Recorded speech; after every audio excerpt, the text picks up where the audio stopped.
So anyway, we had these different groups that looked like they had higher well-being and had something to do with surrender, and the other we continued on with. And so then it became a question of how do you research this group legitimately?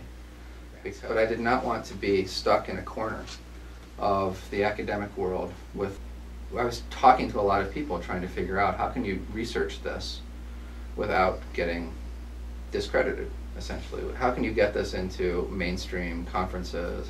What did you want to research? I didn't fully understand. These types of states of consciousness that were traditionally called awakening or enlightenment or non-duality, or we have over 200 terms. Okay. Have you had the map or definition? Or well, we basically let our own emerge. And so what we did was I went out and I talked to a lot of people like Bernie Bars and Ralph Hood and people who were in some way friendly but also very, very mainstream and won mainstream awards and ran societies and stuff like that. And I said, how can you do this? How can you structure this research in a way that it doesn't get shredded and that it gets taken seriously? Everybody said basically the same thing. You need to start with subjects who everybody agrees with. So it has to be famous people in established traditions with communities that say they're it, right? And so that was our initial population pool. So they read this guy is enlightened. Yeah, there's a whole 2,000 people around the world that say that guy is it, and there's a tradition of 1,000 years that say this is what it is, right? And so everybody agrees. And everybody from this tradition. Everybody from that, there's community validation. It's not a guy out there saying I'm awake, right? I mean, their other recommendation was you have to use gold standard measures. Your participant pool has to be as unable to be attacked as humanly possible, and your measures have to be unable to be as attacked as humanly possible. So we started just basically getting people that matched that criteria to fill out tons of measures. And we would literally send them batches of measures until they said, I'm not filling out another question for you ever again. That point was inevitably reached, right, with all of them. And so and it was what you would imagine. It was Big Five, psychopathology, absorption, depression, well-being, anxiety. I mean, just you name it, we gave it to them, right? And nothing really shook out of that. There wasn't like some personality type that you were likely to have. Yeah, I mean, they were low in depression, low to no depression, low to no anxiety, high well-being, slightly greater tendency, but not statistically significant towards absorption. And that was pretty much it. How many people it was? That was about, in the initial round, that was around, boy, that's so long ago. It was less than 150. But and you're taking them in US? All of them? US, all over the world, wherever we could find them. We got an offer to go visit some famous guy that was on some mountain in China that we really tried to work out. But he wanted a bunch of physiological measures and stuff, and we weren't there yet. So what was the percentage of these people native English speakers? Mostly native English speakers for this population, just because they're designed to measure a certain type of mind that is not what we're trying to measure. So then we started incorporating measures from like Maharishi's research, Maharishi, Fred Travis, and those guys. And we started looking further afield. John Aston did this dissertation. In the back of that dissertation, they had a measure that we still use that was called the NETI, and I don't remember what it stood for. And we did some slight modifications because John's work is largely focused on, John I think really has kind of a belief that love has to be a part of it. But part of our research shows that there's a category of this where people really don't have emotion, and that includes love. And so we had to modify it a little bit to incorporate more than what he would classify. They wrote that measure based on their own understanding or their own definition of what that is. So anyway, we basically, after the measures didn't work, for lack of a better way of saying it. It didn't work means that you didn't find correlations. We didn't find anything that differentiated them as a population, aside from them being happy, if you will, or not having high well-being, let's say, not even necessarily happiness. And then so the next piece of advice was, well, you just got to go start talking to them. to them. Yeah, so I spent a long time, over a year, literally just driving around, sitting in people's living rooms and whatnot. Basically sit in their living room until they kicked me out. I mean, like, you weren't going to get rid of me, you know? We would close every coffee shop, and then we'd stand in the parking lot, and I wouldn't let you get to your car. And I'm sure I have a reputation, you know? But I mean, I was just grasping, we were grasping at straws, you know, really trying to figure out what the hell is this, right? And so I was just asking everything I could think to ask. And, well, fortunately, we got very lucky, I would say, early on, in that right away there was a clear disconnect on language. Right? I mean, you'd sit with one guy and he'd be a Christian, you'd sit with another guy and he'd be a Buddhist.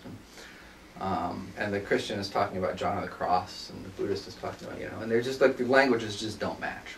Right? And it was just, I was listening to the first few of these people thinking, I'm never going to be able to correlate anything out of these people. And so I started, I shifted the interview process to be a pattern where for the first half an hour to hour, I just let you ramble. And so I just basically said, you know, I'm here, we've had the emails, we've had the exchanges, you know why I'm here, you know, what would you like to tell me? And they would just say whatever they said. And they wouldn't know that I was mostly going to ignore that. But it was great for rapport building, right, because they got to say it in their own language, and they got to open up, and I did it for long enough that they just kept opening up, and I just sat there and judgmentally listening to them and asking a question occasionally. And it also allowed me to synchronize language with them. And then I would dig right in with cognitive science-based questions. And so I would ask them about changes in cognition, affect, perception, and memory. And I would, for the most part, I would always lead with cognition. And so I would lead with a question that was something like, you know, so before and after that, you know, would you say that there were any changes in your thoughts or your thinking?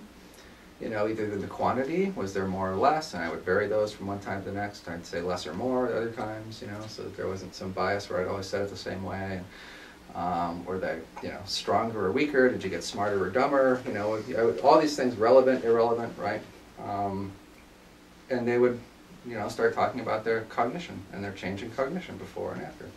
And when I'd beat that horse for a while, I'd go to affect, I'd go to emotion, and I'd go to perception, then I'd go to memory, then I'd cycle back around, and we'd dig deeper on each one of those. And I just kept going sort of in cycles until they threw me out. Enabled the success, I think, of the whole thing was that I didn't let them use their own language. You know, they had to, I had categories. I could compare what this guy said about his cognition and what this lady said about hers to what that guy said about his. And it was really what I was thinking about the whole time from very early on, which is that it's why I went to cognitive science questions. It's not because I thought it would solve a language problem. It wound up solving the comparison problem really nicely. But we were able very early on to see the similarities between people's descriptions at a cognitive level. And once we felt that they were consistent enough across subjects, then we started talking to people who were teachers who didn't have a following, like a famous following or whatever. And their answers were essentially the same. You know, nobody had ever asked these questions before, right? Even today, I can ask a bunch of these questions, and you can't snow me. Either you tell me what the rest of the people told me, or you're making something up, you know, and you're not there. You can fool me. You can say, you know what, I'm enlightened. Ask me a question. But if I get through this process over the course of a long period of time, right, and I'm winding you down through these different questions, most of those we've never talked about at all, right? So you wouldn't know how to, answer them, right? And you wouldn't be able to put together the composite pattern that fell out of it talking to everybody else or whatever. In our work, we talk publicly about like 4 locations, 4 different clusters of data. How many questions do you need to ask in order to come to conclusion? Well, it depends on whether or not I'm really trying to figure out if you're asking me, if you've read our work and you're asking me, I want you to help me figure out where I'm at. Right. And it's kind of a good faith thing on my part. Right. I can probably ask you 3, 4, 5 questions and get a sense of where you're at. But if you're asking me, you know, evaluate forest, and see if, then it's a long lunch conversation with all sorts of questions snuck into it. I didn't. Maybe the difference is in the first case, you're not trying to figure out if the person is lying or if they read this somewhere. You're just assuming that this is an honest conversation between friends. And in the second case, you're trying to figure out if the person is trying to snow you. Okay. Yeah. 3-5 questions if you tell me that you're awake and we're supposed to believe you and all Okay, that. I am trying to use that. What next? So then what you would be trying to do if you're talking to me is figure out which of our buckets, otherwise you have no reason to talk to me, right? So what you'd be trying to do is figure out which of our locations you would fall into, right?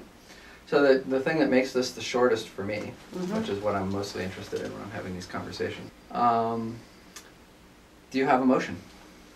Yes, I have. Do you have a mix of positive and negative emotions? Yes, I have. What's your mix of positive and negative emotions? What percentage of time are they positive? What percentage of time are they negative? I mean, you're representing to me that you think you're in this state, right? So I'm not asking about sense of self. I'm just trying to help you figure out which cluster you're in. Yeah, okay. What period of time do you want me to count? All of it. You know, last day, last week, last month. It will be different. I can be good today, whole day, and I can be half and half yesterday, and I can be jet lagged the day after yesterday. Is there an average? Is there an overall? Is it like so totally different day to day? There's no, you don't think of yourself as, oh, I'm mostly happy, or oh, I'm mostly not happy, or, you know, I mean, I think most people are able to average. Yeah. Okay, I am in a positive. They're primarily positive. Primarily positive. So your average day, is it like 90% positive, 70% 60. positive, 60% positive? At this point I would be thinking to myself, I already know where this is going. And if somebody said, I've had these other experiences that you're talking about and I just want to figure out where I'm at, right? You, if you were talking to me, you'd be trying to figure out if you were in location 1 or location 2 of our research. Yeah. What does it mean, location 1? It's just clusters of data. It's how things show up, right? So that emotional pattern, to me, I already know it's going to be location 1. Yeah, but what it's mean in the context of enlightenment, or what does it mean for me? Well, you have to read our stuff on that. Yeah. That's a bit longer explanation. I was expected that you define, am I enlightened or not? I don't care. What's the idea of location in this case? Cluster of data. How your cognition, affect, perception, memory shows up versus our population. Okay, so this is like stages of enlightenment. Or what is that? Your locations? Yeah, I don't like stages or levels. I think they're all quite valid. So they're just differences. There are different ways that it shows up. Okay, So can you define, am I enlightened really, or I'm just thinking about myself as enlightened person? If I Can wanted you to spend, distinguish? if I was interested in doing that and I wanted to Yes. spend hours with you digging into it, yes. So, objective criteria, or which you can, what do you mean, apply to any person to define, or you have kind of subjective feeling, which you will get or you would not get in case of. No, there's a, you would basically sort into one of the data buckets that I have in my head or that you can read about on our. So only if I will tell you the correct answers, like the text of the words would be good, you would put me in an enlightened basket. Sure. Yeah. It's not depend of intonation, it's not depend of silence, pauses, no, nothing. Just the words. You will only rationally accept my answers. Yes. Am I understand right? Yeah. Right. And I don't think I have an enlightenment detector where I can just tell that you're enlightened. That's a really interesting question. I didn't understand the last. Like like intuitively, I can't be like, okay, no, yes, no, no, right? Yeah, but isn't it strange that you ignore feeling and in this case you are not looking on yourself as on the subject? Yeah, I don't consider that strange. I consider it scientific. Yeah, but through a materialistic point of view. Yes, absolutely. So I you're don't trying deny to that I have a materialist perspective. you are trying to measure enlightenment through a materialistic point of view without even connection to the observer. What do you mean by a connection I to the mean observer? that this is a classical science, means that something happens, something exists without connection to the subject, to observer. This human being. Absolutely orthodox. Yes, the Yeah, research yes. is absolutely